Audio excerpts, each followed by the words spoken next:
Continuing on with the theme of tithing and how Hezekiah has provided for that to be carried out, and how he's situating all that within the temple building itself. Then Hezekiah commanded them, that is the Levites and the priests, to prepare store chambers in the house of the Lord. If you've ever seen, we've brought out pictures of the temple, and you know there's the temple building, and inside the building, of course, you have the Holy of Holies area and the holy area in front of it, and that's where the worship, the presence of God is located, and the priestly service is carried out. But there are anterooms around the temple, storage rooms, closet spaces, where a lot of the utensils for the carrying out of the worship services, the rites, the sacrifices, all the instruments and all those kinds of things were kept in those extra rooms. So that's what he's talking about here. He commands the Levites and the priests to prepare the store chambers in the house of the Lord. And so they prepared them. Faithfully, they brought in the contributions, the tithes, and the dedicated things. In other words, these storage rooms were for bringing in and storing all those goods that were brought in for sacrifices in the temple. The chief officer in charge of them was Conaniah the Levite, with his brother Shimei as second. When Jehiel, Azaziah, Nahath, Asahel, Jeremoth, Jozabad, Eliel, Ismachiah, Mahath, and Benaniah were overseers, assisting Conaniah and his brother Shimei, by the appointment of King Hezekiah and of Azariah, the chief officer of the house of God. These are all Levites, priestly leaders in the temple, and they're just the chronicler's just telling you who all is in charge. You remember these guys, don't you? Yeah. Okay. I thought you'd pick up on those names. Yeah. So, verse 14, Kor, the son of Imnah, the Levite, keeper of the east gate, was in charge of the free will offerings. Free will offerings are those offerings to God that are given by your own free will. That is, you voluntarily make an offering. You voluntarily offer a sacrifice. It's not for any sin you've committed. It's not for any particular issue. It's just your offering of thanksgiving to God. So, Kor, son of Imnah, the Levite, keeper of the east gate, was in charge of the free will offerings to God, to apportion the contribution reserved for the Lord and the most holy offerings. Eden, Mini-Amin, Jeshua, Shemaiah, Amariah, and Shechaniah were faithfully assisting him in the cities of the priests to distribute the portions to their kindred, old and young alike, by divisions. In other words, the first set of leaders there at the temple were dealing with the priests and the Levites in the temple in Jerusalem, and this second set here are dealing with the priests and the Levites who are, out in the cities around Jerusalem, carrying out their work in those places. Verse 16, except those enrolled by genealogy, males from 3 years old and upwards. 3 years old and upwards. Priests, well, obviously these are children of priests, if indeed it's 3 years old. There are some scholars who think that there was an error in scribal transmission, and that this should read 30 years old instead of 3. But other scholars will say that there probably was, for the children of the priests, activities that they would be allowed to participate in within the temple courts. I mean, you're going to be training these children up to be priests, so why wouldn't you include them in the service of the temple? So it could be either way. They're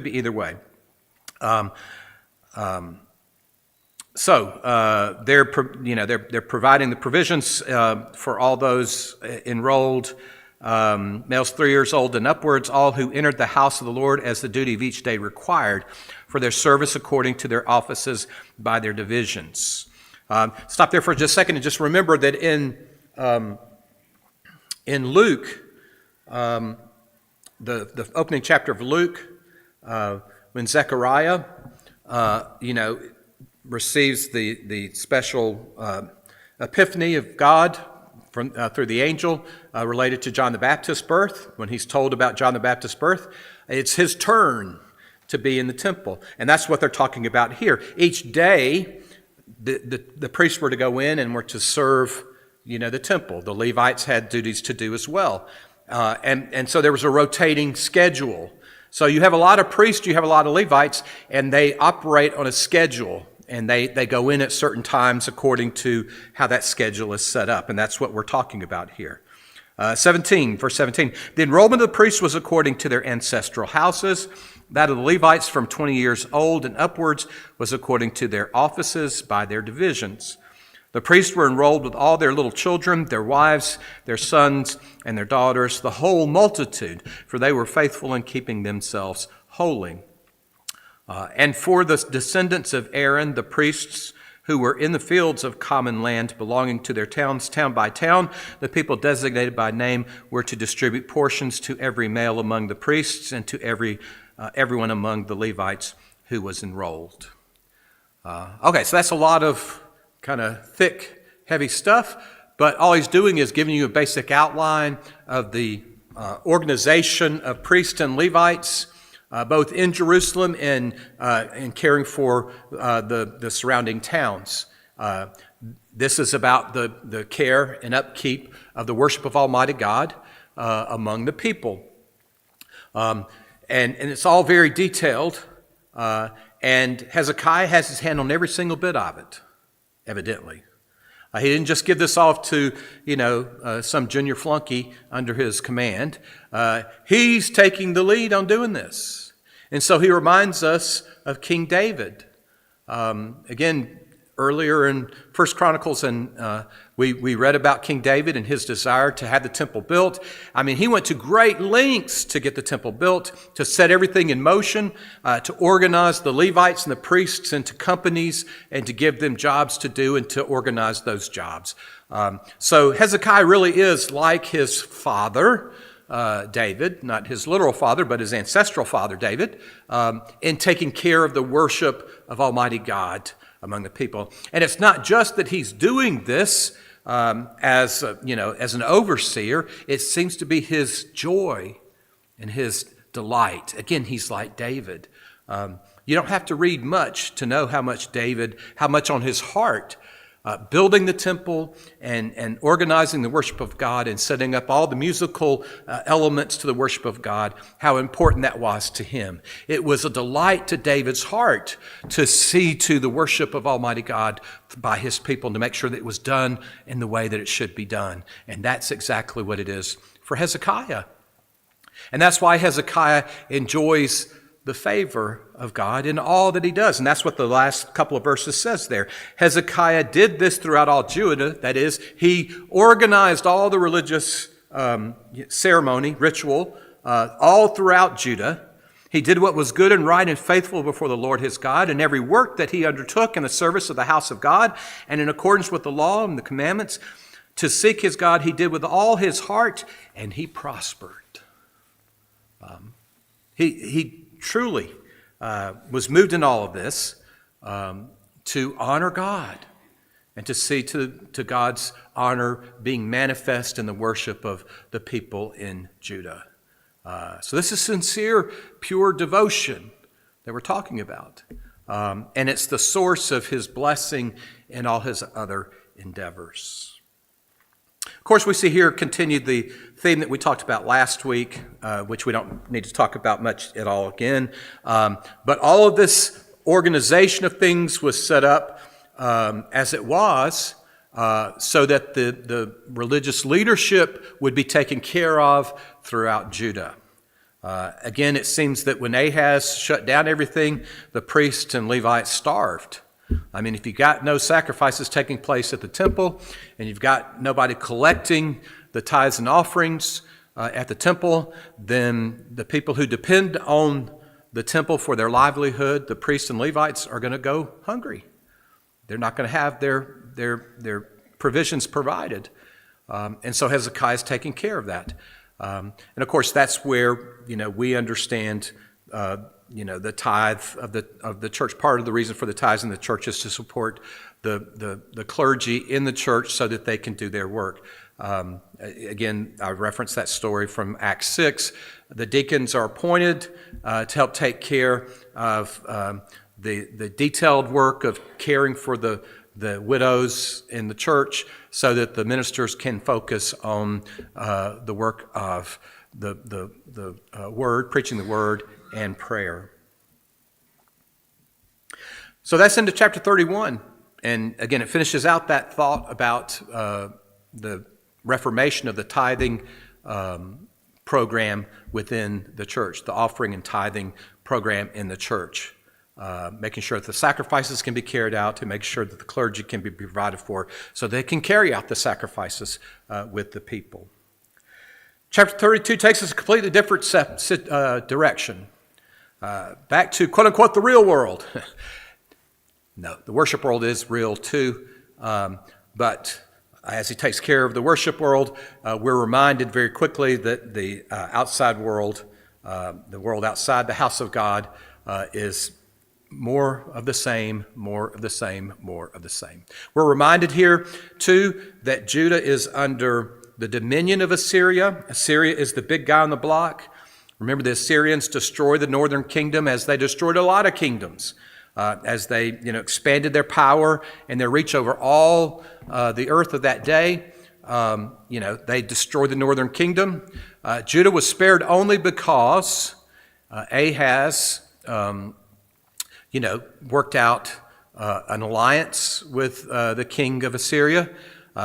He was afraid of Israel and Syria waging war against him. And so he tried to make an alliance with Assyria, which was a foolish thing to do. Read chapter 7 of Isaiah, and you'll see Isaiah telling him that's a foolish thing to do. Trust in the Lord, not in alliances.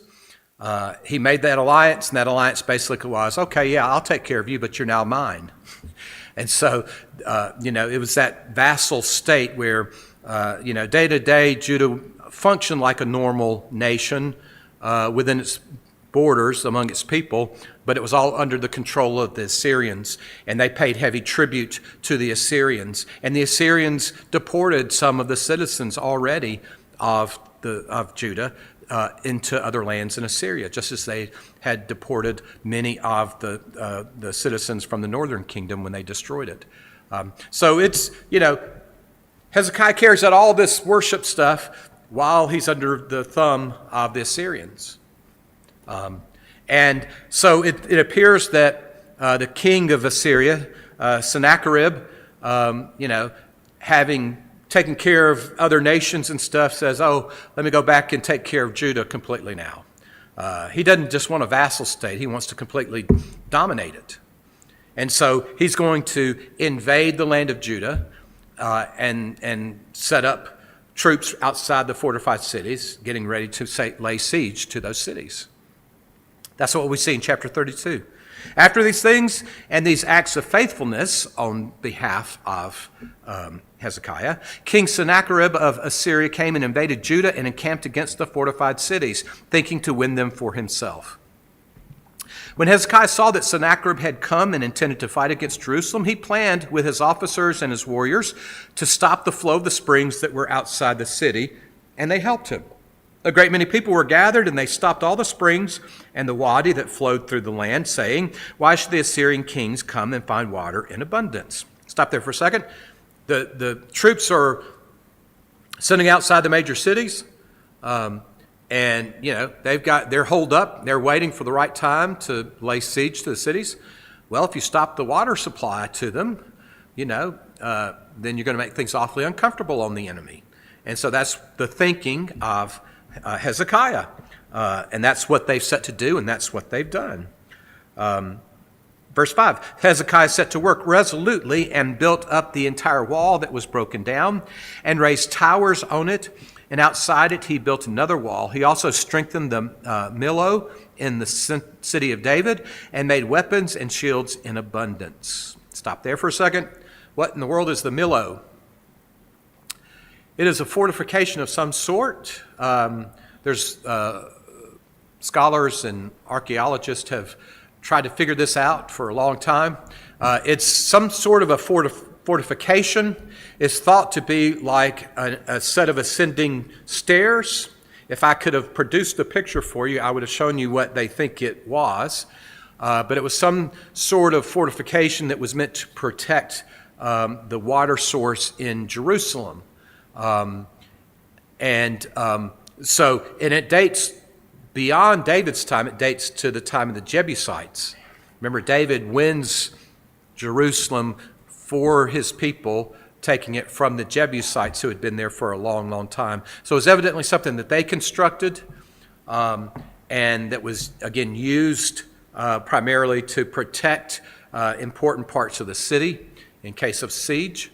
And so it's something that Hezekiah strengthens as he anticipates the onslaught of the Assyrian forces on Jerusalem. So he's making ready for war, in other words.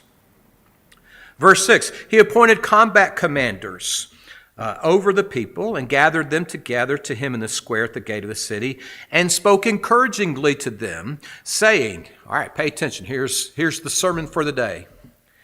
Be strong and of good courage. Do not be afraid or dismayed before the king of Assyria and all the horde that is with him, for there is one greater with us than with him.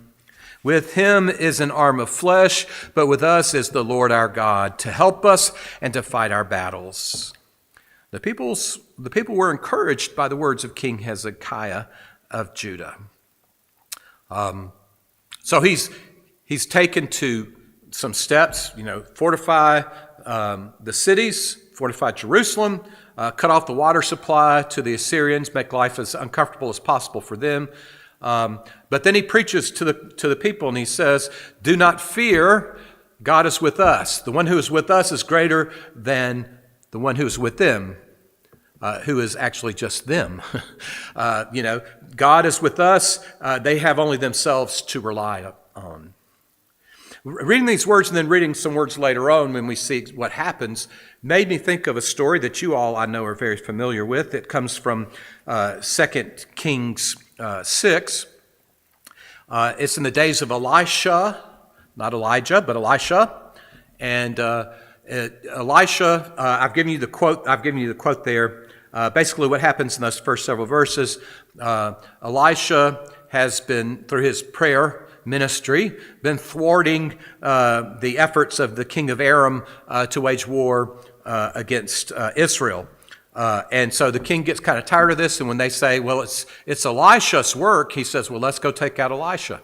So he finds out that Elisha is in the town of Dothan, and he, sends his forces there to take him on. So those forces have descended upon Elisha. Little old Elisha, sitting in his room, his house, where he, carries out his ministry with his servant. And all these forces come and surround the house. So pick up down there at verse 15 of the blue ink part. When an attendant of the man of God rose early in the morning and went out, an army of horses and chariots was all around the city. His servant said, Alas, master, what shall we do? Elisha replied, Do not be afraid, for there are more with us than there are with them. Then Elisha prayed, O Lord, please open his eyes that he may see. So the Lord opened the eyes of the servant, and he saw. The mountain was full of horses and chariots of fire all around Elisha. When the Arameans came down against him, Elisha prayed to the Lord and said, Strike this people, please, with blindness. So he struck them with blindness, as Elisha had asked. That's a great scene in the Bible. If you don't have it in your memory bank, it ought to be there. His servant gets up in the morning, walks out, and he sees all those troops surrounding Dothan. And he's like, uh-oh, we're in big trouble. Have you seen this? And Elisha says, what you see with your eye is not the whole story. There are more of us than there are of them. And God gives him the opportunity to see the host, the heavenly host that actually surrounds the army of the Arameans. And so it's a great scene. And I think that's called to mind by those words of Hezekiah. The one who is with us is greater than the one who is with them. And so it points us to the things we can't see, the spiritual forces that are around us. There are a couple other places that talk about this that I think are worth making mention of. If you read in Psalm 91, great psalm, wonderful psalm, and you know these verses too, verses 11 and 12 of Psalm 91, which speak about Israel putting their trust in God and making him their refuge and strength. Verse 11, for he will command his angels concerning you to guard you in all your ways. On their hands they will bear you up so that you will not dash your foot against a stone.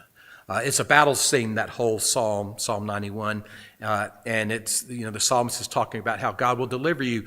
Even though the fighting is fierce, God will preserve you. God will, and he says, he will command his angels to keep watch over you.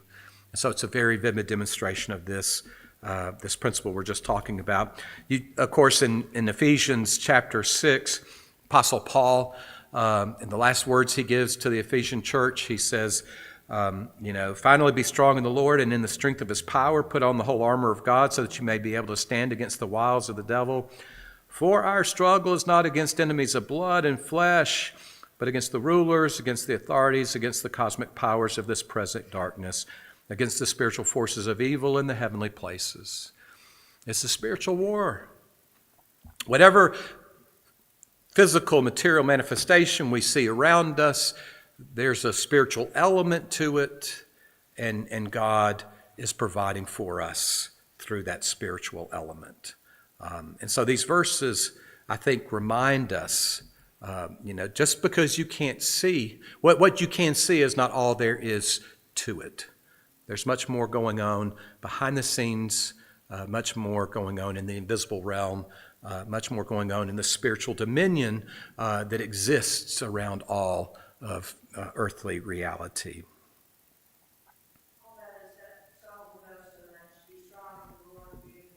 Yes.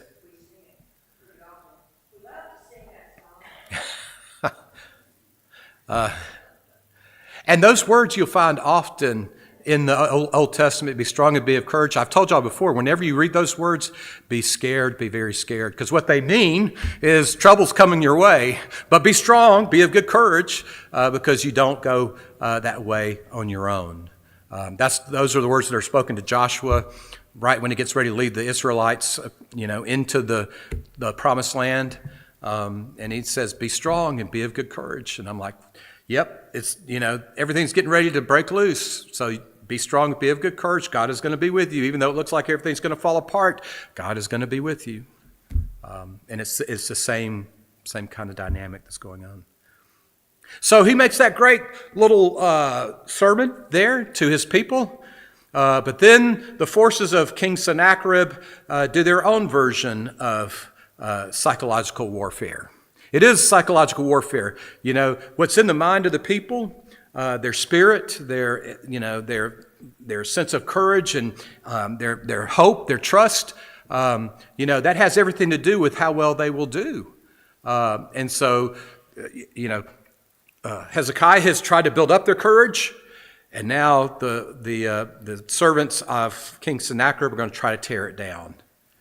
And we get insight into that, into their thinking and their way in these verses. Verse 9, after this, while King Sennacherib of Assyria was at Lachish with all his forces, he sent his servants to Jerusalem to King Hezekiah of Judah and to all the people of Judah that were in Jerusalem, saying, thus says King Sennacherib of Assyria, what are you relying that you undergo the siege of Jerusalem? Is not Hezekiah misleading you, handing you over to die by famine and by thirst, when he tells you, the Lord our God will save us from the hand of the king of Assyria? Was it not this same Hezekiah who took away his high places and his altars and commanded Judah and Jerusalem, saying, before one altar you shall worship, and upon it you shall make your offerings? We'll come back and say something about that in just a second. Verse 13, do you not know what I and my ancestors have done to all the peoples of other lands? Were the gods of the nations of those lands at all able to save their lands out of my hand? Who among all the gods of those nations that my ancestors utterly destroyed was able to save his people from my hand, that your God should be able to save you from my hand? Now therefore do not let Hezekiah deceive you or mislead you in this fashion, and do not believe him, for no God of any nation or kingdom has been able to save his people from my hand or from the hand of my ancestors. How much less will your God save you out of my hand? Verse 16, his servant said still more against the Lord God and against his servant Hezekiah. He also wrote letters to throw contempt on the Lord, the God of Israel, and to speak against him, saying, just as the gods of the nations in other lands did not rescue their people from my hand, so the God of Hezekiah will not rescue his people from my hand. They shouted it with a loud voice in the language of Judah to the people of Jerusalem who were on the wall, to frighten and terrify them in order that they might take the city. They spoke of the God of Jerusalem as if he were like the gods of the peoples of the earth, which are the work of human hands. This is a fierce thing they do. They're speaking in Hebrew. They're yelling it. They're trying to frighten the forces of Judah as they're at their stations. I find it interesting back there at verse 12. And these are the words of the king he's given to his servants to speak to the people. They're speaking on his behalf. And that's when he says, this is what I've done. It's King Sennacherib saying, this is what I've done. And granted, the people know what's happened. I mean, Assyria is the big guy on the block, and Assyria has been washing over the face of the earth. These are not idle words, in terms of what's been accomplished. I mean, he has led Assyria, and they have destroyed many nations, and they've taken the nations of the earth unto themselves. So, he's got some pretty hefty stuff behind these words he's saying out here. But it's also, he's pretty pompous. Look what I've done. Look what I've done. But in verse 12, the second half, he says, was it not the same Hezekiah who took away his high places and his altars and commanded Judah and Jerusalem, saying? In other words, he's pointed back to what Hezekiah has done, which is, clean up the worship of Judah. Get rid of all the pagan sanctuaries, get rid of all the altars to the pagan deities, tear them down, root them out, and the only place you come to worship is in Jerusalem at the house of God. And so, he's playing off of that. And basically what he's saying is, he's taken away all your other gods, and he's just put your hope in one God. At least these other nations had a multitude of gods they could count on or turn to, but you're only going to depend on one God against me? Are you kidding me? It's not going to work. Before one altar you shall worship, and upon it you shall make your offerings, instead of having a multitude of gods that you're serving. Remember the logic of that day, the mindset of the people, the thing that made sense was to worship as many gods as you could in the hopes that one of them would save you. And now you're just going to depend on this one guy? Are you kidding me? You're nuts.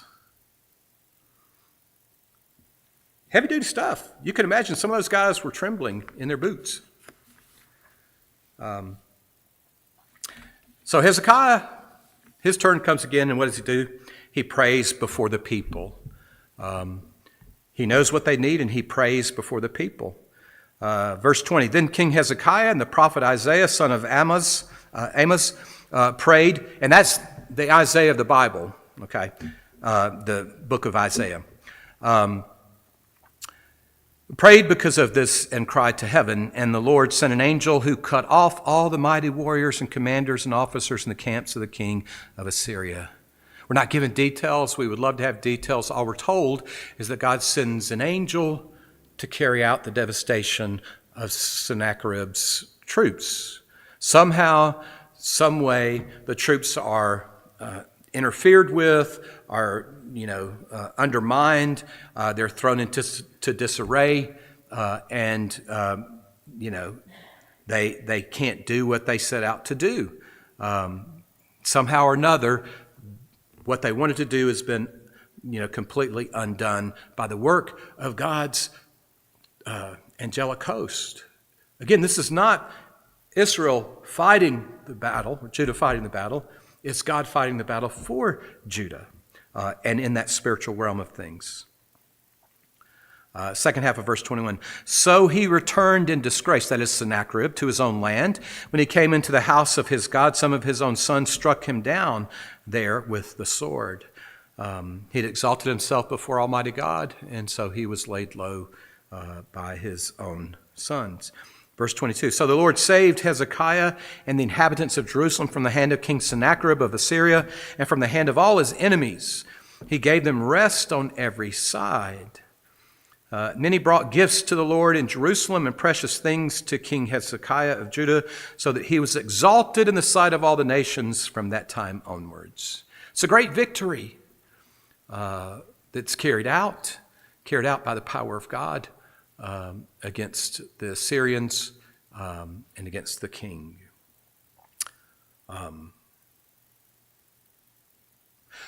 We won't go further here. You've got the page that has all the, what happens next, just to tell you.